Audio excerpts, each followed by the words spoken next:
Today on Triumph Talks, we're discussing a very important book titled Dear Kobe, a memoir of a Cambodian genocide survivor.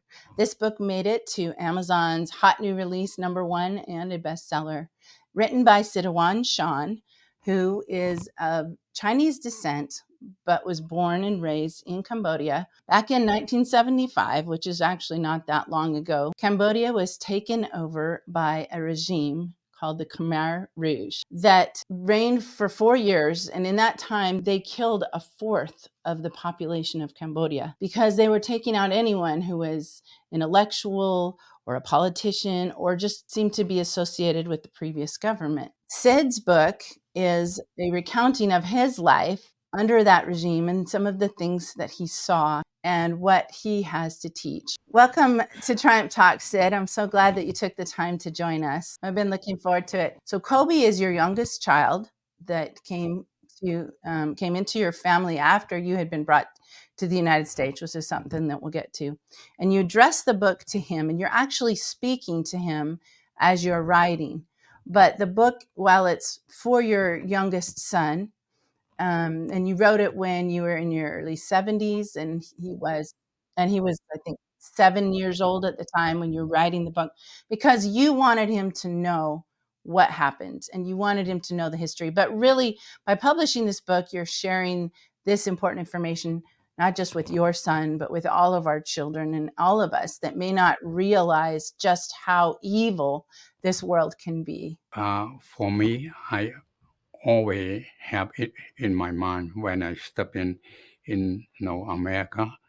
I want to write my story, but at that time, my education and also my life, it's very tough. We have to raise 5 children. I didn't have time, but I always put in my mind. Still, I stepped in.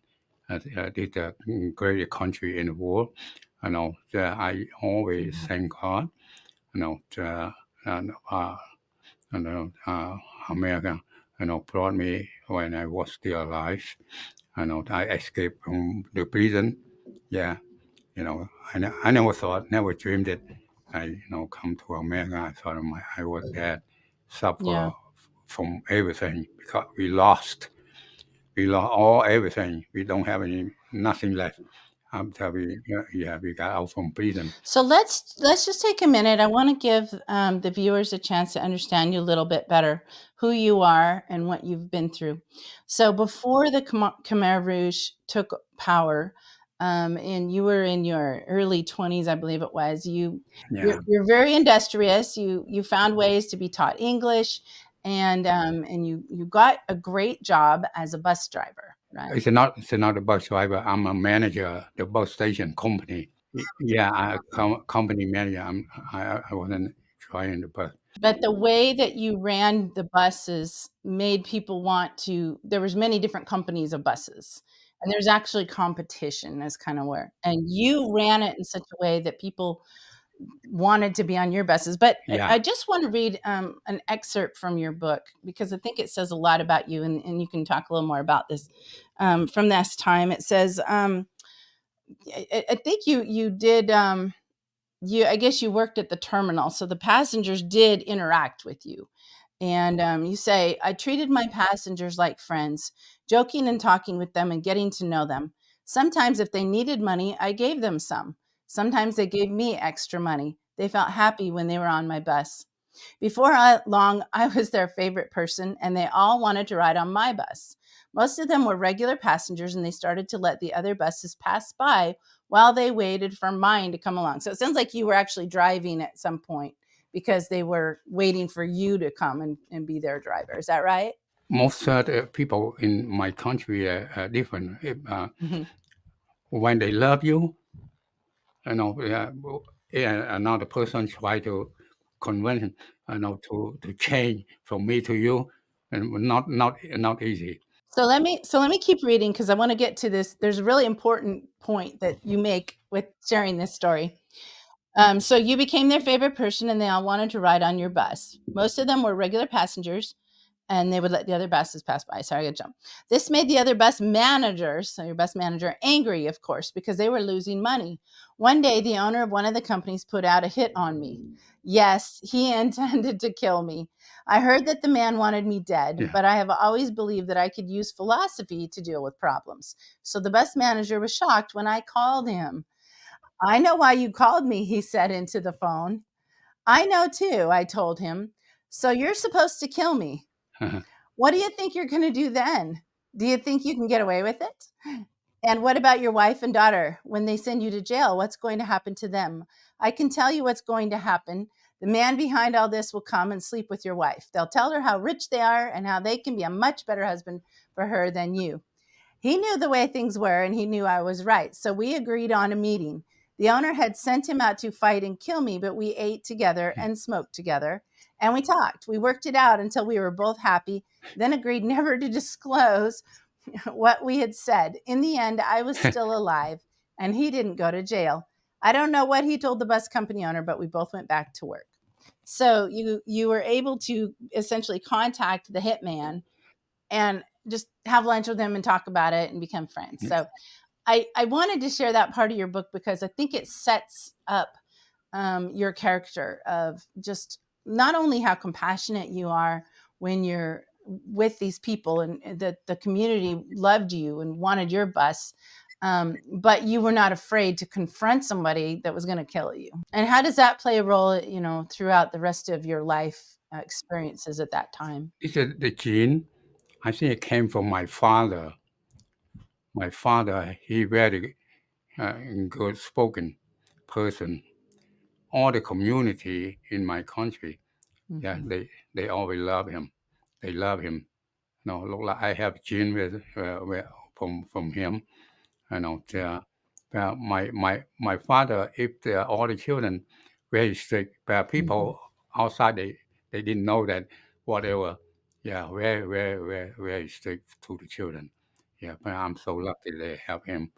This is the one I pray for him. Mo Shan. yeah, Makshan. Yeah. yeah, So yeah, Makshan receives a lot of credit. And you know what? I'm glad you brought that up because there's a lot of at the beginning of your book, you talk about your childhood and you talk about your dad and some of the experiences you had. And I'm not bringing those up right now because there's a lot to cover, but he raised you well, he taught you well. And that played a role, I believe, in your survival and in your rescue and where you are today and who you've become today. So I want to read a little bit from your book about life in the commune. Starving humans became winnowing and threshing machines, beating the long rice plants and hard against the ground to release the grain, then tossing the grain into the air to dry it. When it was particularly dry, they spread rice out on a stone floor for a few days to finish the process. Even as we scooped it into the 100-kilo bags, no one dared to pop so much as one grain into their mouths, though all of us were constantly famished and slowly dying from malnutrition. To take rice from the fields was stealing, and stealing from the Khmer Rouge meant the bash of a shovel to the head. We had to wait until the sun was high above us to get a skimpy share of rice, because that was when the buffalo were allowed to rest and graze on the green uh, grass. Some of the prisoners who became cooks for the commune came at noon to bring big mm, pots of watery rice soup.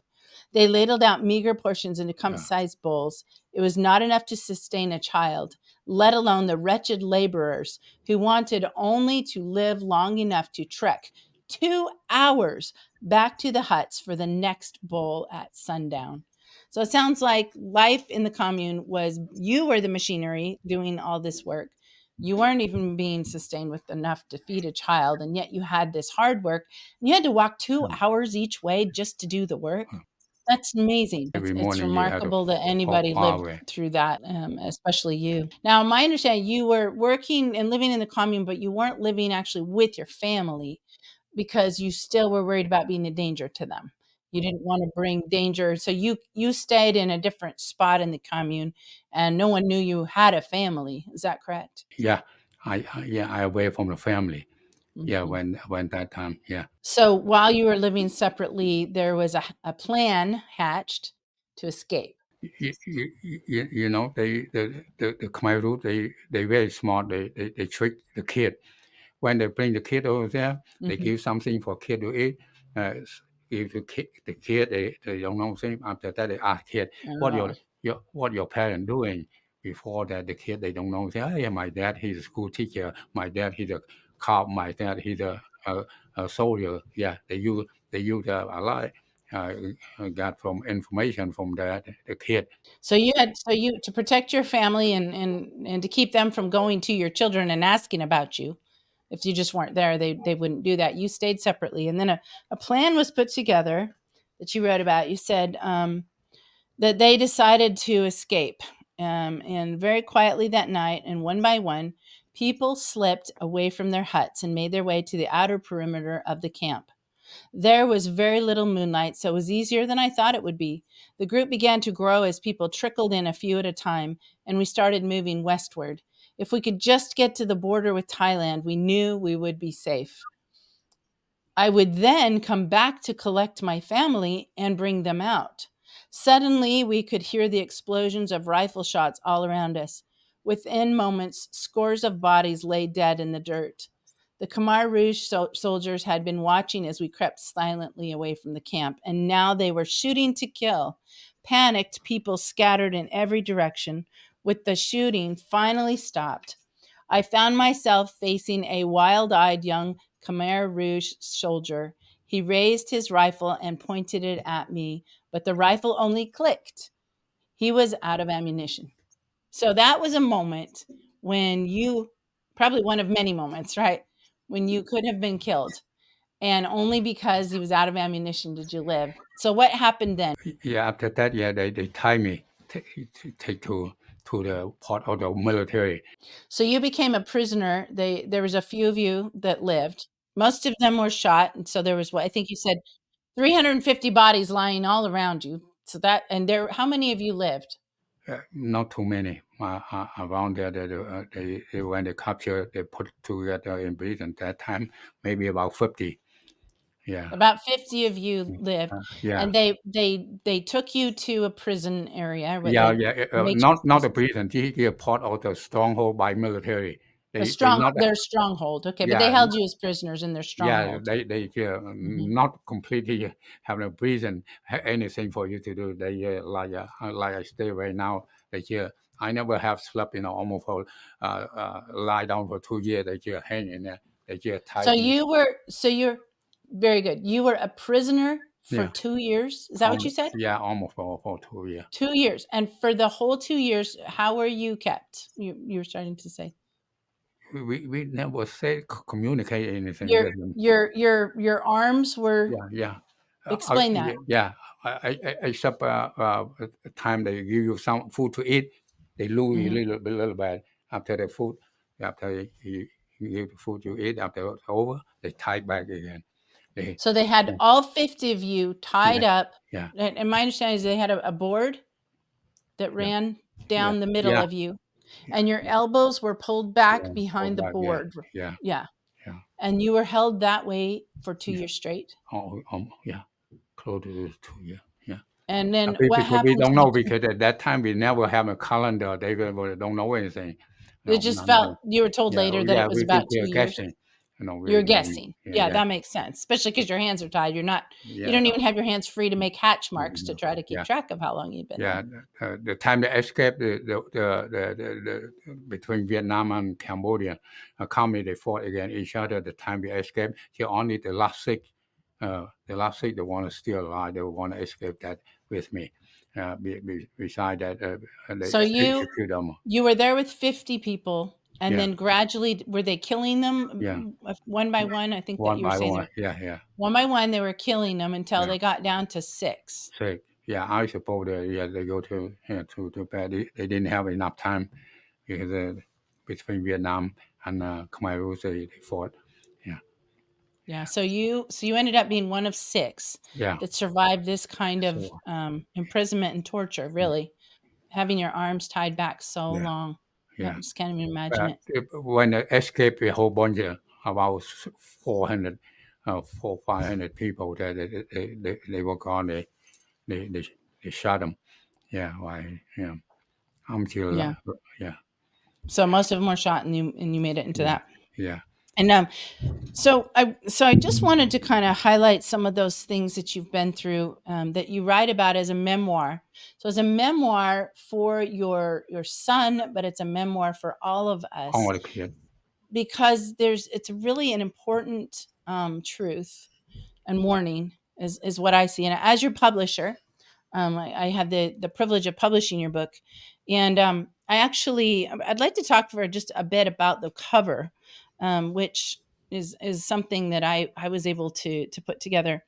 And the picture on the cover is kind of a zoomed in picture of a space called the Killing Fields, and this is where the much of there was a number of places that were titled or kind of labeled the Killing Fields, but it's just because it's where they were just slaughtering all of the dissidents, and which they considered the threats to their reign. And they had trees where they would just smash the children against the trees, and then in the fields, and of course there's been a movie that's made about this. In the fields, they just left the bodies, and in the picture that's on the cover of your book has the bamboo that surrounds an open field. It's been covered, and hanging on these bamboos are thousands of brightly colored friendship bracelets. And this is people coming, they visit, they learn about what happened there, and then they leave a bracelet. It's kind of become something that's a bit of the tradition of visiting these fields, that these bracelets are denoting that we will not allow this to happen again, that we remember, that we are not forgetting the atrocities that happened there. And I thought that made such a very impactful cover, in part because it's so colorful. It's actually kind of a pretty cover, and yet it's denoting some of the worst atrocities. I don't know if atrocities get worse than the types of things that happened just in 1975 to 1979. It's not that long ago in the lives of us living today. It's not going even as far back as the Holocaust and the genocide there. Sometimes I think that we don't talk enough about it. Um, but Sid, could you explain a little bit more why, we know you wrote the book for your son so that he'd have answers, he'd know where he came from. But what is the significance of your book for those who read it? What do you hope that people would take from reading your book? like I always said with Alan, if I want to write on it, then that I'm worried about they they hurt my children. Now, for me, I'm not worried about that. I in my book, it's an altered version, not 100%, 100%, not 100%. The one I saw in my naked eye, the one how the evil, how the evil know, they, they, they, they, You're an eyewitness to what yeah, evil. yeah, So many died. There's yeah, not that yeah, many who lived, yeah. really. Yeah, they Yeah. in front of my Quarter of the population. for my naked eye. I'm a soldier. I was in combat. He died. Not the worst than we see it because the fair game they have gone, we have gone, fight each other. These are the one innocent people. They want they own, uh, they own they own soldiers sent to fight Vietnam. When they have a hurt, they got injured, something like that. They not take to the hospital or anything. They just finish them. Their Yeah. own soldier. They just So use you people. so your book is Yeah. is meant I to didn't put that. prevent. I didn't put all that. I know because I'm worried Right. about my children. If for me, I'm feel like whatever. Wow, the one, I'm no. It's not. I'm always still got mad. Even right now, I'm spoiled. I'm still the way I see the way in the country right now. It hurt me. I love America. This is my country now. No, I without Christian, why American, I wouldn't be alive. Over here the church one for me. But So the I do, country, a free country, yeah, was your saving grace. You were brought here by, who yeah, is it that flew you and took care of you when you came yeah. when you came to America with your family? Yeah, from a Christian church, First United Okay. Methodist Church. They want Mhm. to. I don't know anything about Christian. I don't know anything until it came to become my background, the Buddhism. Yeah, this I sang all the Christian American, the American, the most generous, you know, people in the world. The greatest country Mhm. in the world. Why all these people, keep praying for, don't let them bring evil, to destroy this country. If it can destroy America, the whole world is gone. Yeah. It's the same like I was back in my country, like you tell over, yeah, I just keep praying for, I keep praying for, I hope, they teaching about kids, let them know what's going on in the world, don't hiding from them, let them, some teacher, they taught them in a university, something like that about the communists, no, the reason I let you know, one thing maybe I didn't say, and then maybe I always did. Yeah, I learned about comics since I was 6 years old. Yeah, my teacher, Chinese guy, he escaped when the communists took over in China. Oh, He okay. escaped. He ended up in my community in Cambodia that I learned since a very young age.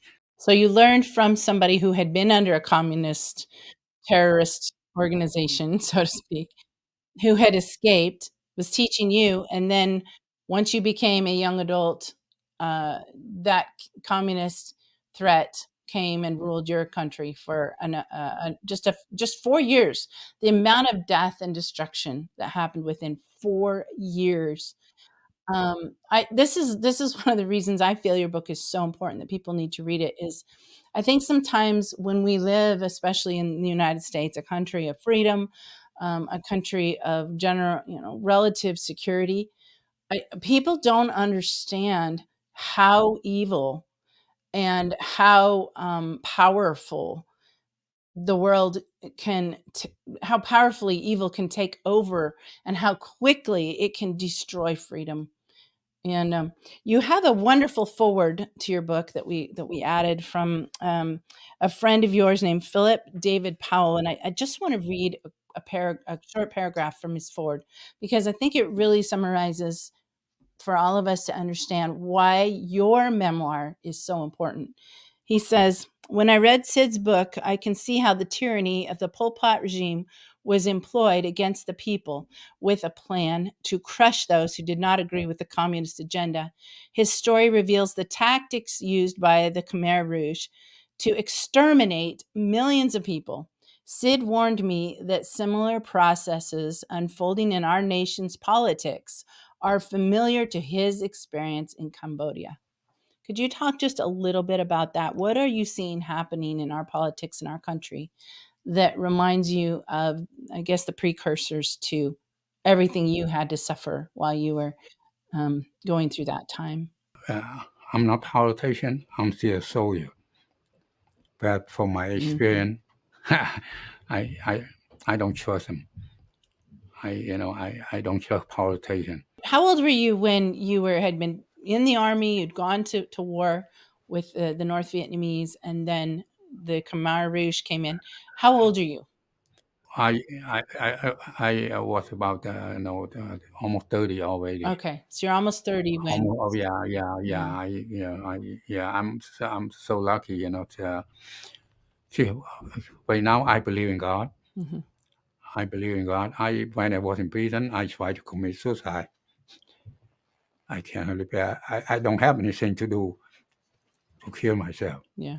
After that, I go back to keep praying God again. I say, thank God, Heavenly Father, whatever they're going to do to me, don't let them torture me. Yeah, that two words, always I keep saying, don't let them torture me. Wow. Yeah, if they want to execute me, go ahead. Did you feel Yeah, the presence of God with you, protecting you as you went yeah, through that? yeah. Until now, I came out. I never pulled any one trick. 47 years now, I'm still alive. Since that time in Yeah. 1978 until now, I never pulled any one trick. I have gone, but I don't. the owner of the company here, he bought for me. Yeah. But I don't. All the friend of mine, law enforcement or go to target shooting, I say no, I don't want anymore. No, Now I got to I don't meet need you anymore. and Kobe, your son. We met at a Yeah, Thai restaurant yeah. and got to take some pictures. Your son was 7 when you wrote the book. How old is he today? He turned April 13. He turned 15. Yeah. So, and Yeah. he's how does he feel about having a book written to him? Yeah, he always read. He not understand yet. Exactly whatever. Yeah. Yeah. Well, your book is so important. It's going to be. It's. I'm sure it's going to mean more and more to him as he gets older. Yeah, because I never thought. Yeah, Hmm. I have really a wonderful life. All American. I thank America. I thank God every day. Thank you, still American. Keep praying. I hope every American stand up. Keep praying God. Don't let evil to come to destroy the country. I pray that your book will reach more people, that they'll understand. It's not a long book, and it's really a fascinating book to read. Yeah, but And if I put I put right, it wasn't that bad until 48 by myself right. is okay. And so that's But why they need to I'm know worried that about the my evil is children. real. Why I explain to you, my children they don't agree with me to Yeah. that. They don't. Yeah, but why I want to know. I sit down with them. I want to know because how you grow up in America, you don't know how daddy been Yeah. through the life. You don't know how daddy have how many sister Yeah. brother daddy have. You grow up here, you guys didn't pay any attention about. And your book is beautifully written for your son Kobe, for all of your children, and for all of our children. You had an amazing writer that helped you, Patricia Schwint. Yeah. So we wanna make sure to give her credit because your book is fascinating. I wanted to read some excerpts just so that people could see how interesting the storytelling is and the experiences. Yeah, same thing. Same thing. The Barbara that you read what I sent to you. Yeah, she's talking about Yeah. It's an amazing book. It's well deserving of the attention that it's had. I hope it gets a lot more attention. I thank you for joining me and talking a little bit about that and what you've been through. You are a voice of warning, and yeah we absolutely need these kinds of stories to let us know what's real, what can happen yeah when we don't stand up for freedom, we don't protect freedom. It can go so fast, and when it does, it's just not something that they'd want to live through.